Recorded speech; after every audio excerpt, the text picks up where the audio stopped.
అనుకోవచ్చా? ఏం జరుగుతోందనేది? విజయసాయి రెడ్డి అతను ఆ, మీరన్న ఆస్పెక్ట్ లో చూస్తే అంటే నాకు అంతకు ముందరే ఎవరో కొంతమంది చెప్పారండి. ఉమ్, ఇది ఏంటి అంటే పార్టీ ఇంటర్నల్ డిస్ప్యూట్స్ వల్లే ఇది బయటకు వచ్చింది అనేది అది మామూలుగా చూచాయిగా తెలిసింది. ఉమ్, ఇప్పుడు ఎవరు అంటే పార్టీలో ఎవరు స్పందించకపోవటం చూస్తే ఉమ్, అదే వాస్తవం అనిపిస్తున్నది. పార్టీలో ఇంటర్నల్ బికరింగ్స్ చాలా ఉన్నాయి, చాలా స్టార్ట్ అయినాయి. ఉమ్, ఇప్పటికీ కూడా పార్టీ మీద ఆధిపత్యాన్ని చెలాయిస్తున్న వ్యక్తి సజ్జల రామకృష్ణారెడ్డి అండి. ఉమ్, ఆయన ఎక్కడా కూడా బయట పబ్లిక్ లో కనపడటం లేదు, కానీ పార్టీ మీద ఆధిపత్యాన్ని చెలాయిస్తున్న వ్యక్తి సజ్జల రామకృష్ణారెడ్డి. ఆ సజ్జల రామకృష్ణారెడ్డి నేతృత్వంలో ఆ ఒక కోటరీ పనిచేస్తుంది. ఇప్పటికీ అదే కోటరీ పనిచేస్తున్నది అనేది అది ప్రధానంగా చాలా చోట్ల వినపడుతూ ఉన్నదండి. అంటే మనకు వస్తున్న సమాచారం కూడా అట్లాగే ఉన్నది. ఉమ్, దీని వల్ల ఏంటి అంటే ఈ విజయసాయి రెడ్డి మీద ఇది బయటికి రావటం కూడా ఆ బిక్కరింగ్స్ వల్లే అనేది ఇప్పుడు ప్రధానమైన ఇష్యూ. ఉమ్, అందుకనే ఎవరు కూడా ఈ ఇంటర్నల్ ఫ్యూడ్ లోకి మనం రాకూడదు అన్న ఉద్దేశంతో వీళ్ళందరూ దూరం దూరం జరిగిపోతున్నట్టుగా విజయసాయి రెడ్డి కనపడుతూ ఉన్నది. ఉమ్, విజయసాయి రెడ్డికి దూరం జరగటానికి ఇంకొక కారణం కూడా ఏంటి అంటే ఇప్పటికే పార్టీ బ్లేమ్ అయిపోయి ఉన్నది.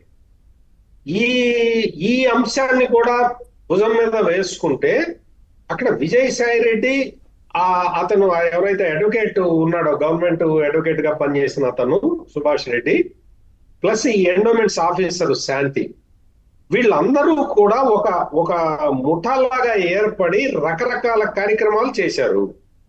ఇప్పుడు విజయసాయి రెడ్డిని కనుక ఈ ఇష్యూలో మనం సపోర్ట్ చేస్తే అవన్నీ కూడా మన మెడకు చుట్టుకుంటాయి అన్న ఉద్దేశంలో కూడా వైఎస్ఆర్ కాంగ్రెస్ పార్టీ నాయకులు వెనకడుగు వేస్తున్నారండి. ఉమ్, ఇది నా దగ్గర ఉన్న సమాచారం. ఉమ్. బహుశా ఇదే కరెక్ట్ కూడా కావచ్చు. లేకపోతే ఆ వైసీపీ నాయకులు ఇప్పుడు ఈవీఎంని అంటే లోపల ఇంటర్నల్ గా గొడవ జరగడం ఒకటి, సరే ఈ జరిగింది మొత్తం కూడా ఈ ఆరోపణలన్నీ నిజమేనని నమ్మడం కూడా ఒక కారణంగా చెప్పుకోవచ్చా మరి? ఎగ్జాక్ట్లీ ఈ ఆరోపణలు నమ్ముతున్నారా? వారి పార్టీ వారు నమ్ముతున్నారనా?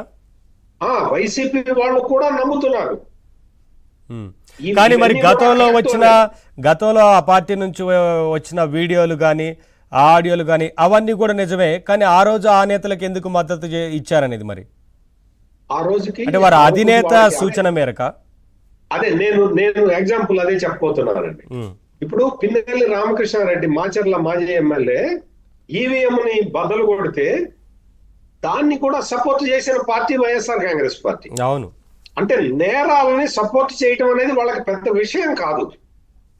కాకపోతే ఏంటంటే ఇక్కడ వచ్చేసరికి విజయసాయి రెడ్డి ఒక్కడే లాభపడ్డాడు అనేది ఇష్యూ అండి. ఈ ఇష్యూ కారణంగానే అందరూ బ్యాక్ ఫుట్ వేస్తున్నారు ఓకే. మొత్తంగా పార్టీ నాయకులందరూ. Yeah, okay. విజయసాయి రెడ్డి కీలక పాత్ర వహించారు, పూర్తి స్థాయిలో అధికారంలో ఉన్నప్పుడు మొత్తం కూడా నంబర్ 2గా వ్యవహరించారు, ఎవరికి ఏ అవకాశం లేకుండా చేశారన్న ఒక ఇది కూడా ఉందనుకోవాలి, అంతేనా? ఇప్పుడు మొత్తం ఇక్కడ టోటల్ విజయసాయి రెడ్డి ఉత్తరాంధ్ర ఇన్ఛార్జిగా ఉన్నప్పుడు ఇవన్నీ బయటకు వచ్చినాయండి, అన్ని విషయాలు బయటకు వచ్చినాయి.